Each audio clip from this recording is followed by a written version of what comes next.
juntos. Sí, lo intentaremos. Guri diu que sí, fa el cap i la Sandra diu sí, es desfilarem. Pues bueno, hem vist també de la Paula de la falla Duc de Gaeta, Paula de Farnals, acaben de entrar a esta plaça de la Verge des del carrer de la Pau. Recordem esta comissió que ha sigut la guanyadora en este cas en la secció primera A, en la falla que ha fet Miguel Santa Eulàlia, i enhorabona a esta comissió perquè ha sigut de les comissions com sempre, no?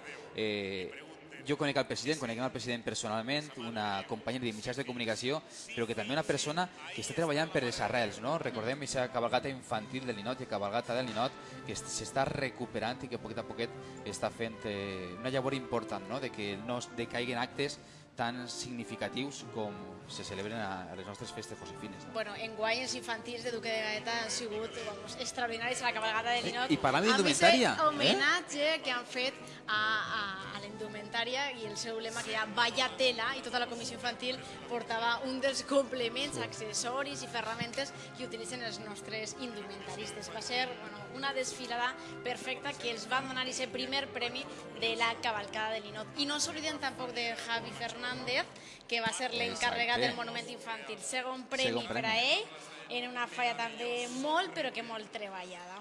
Felicitar a tots els artistes fallers, que ja després d'un parell de setmanes amb prou angoixa per el temps han pogut ja plantar, deixar els monuments plantats i poder fer-nos disfrutar de lo que realment són les falles, no? Le dona nom a les falles aquests monuments, aquests cadafals que alcen i que treballen durant tot l'any els nostres artistes fallers per a fer aquesta festa cada vegada més gran.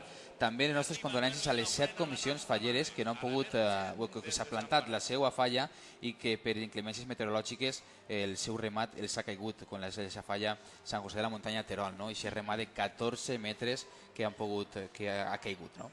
Una abraçada molt forta per a tots ells. Conta-mos perquè tu coneixes. I molts detalls que estan així els nostres convidats gaudint en directe. Fernando, una fallera mayor del año que viene, imagínate que nos está viendo ahora mismo desde sus casas. Consejos para elegir una tela. Haznos, 3, 4 consejos que hay que tener en cuenta para elegir una tela tan importante como el año de ser fallera mayor. Bueno, pues que elija una tela nuestra, por supuesto. Porque seguro tela que... Gironès Vila. Gironès Vila, por supuesto, vamos. Eso no hay... Pues bueno, lo que tendría que ver un poco es el color y, bueno, la combinación de colores que quiere elegir. Y luego, bueno, pues a partir de ahí, la verdad es que hay una cantidad de colores, de tejidos...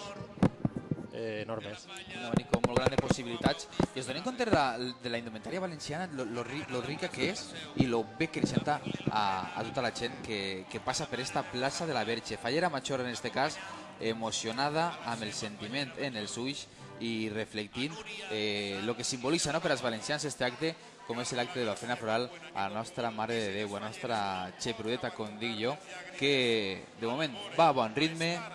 Se desfilen les comissions pel carrer Sant Vicent i el carrer de la Pau, aquests dos sectors, camins al Grau, recordem, el carrer de la Pau i el carrer Sant Vicent, la creu coberta.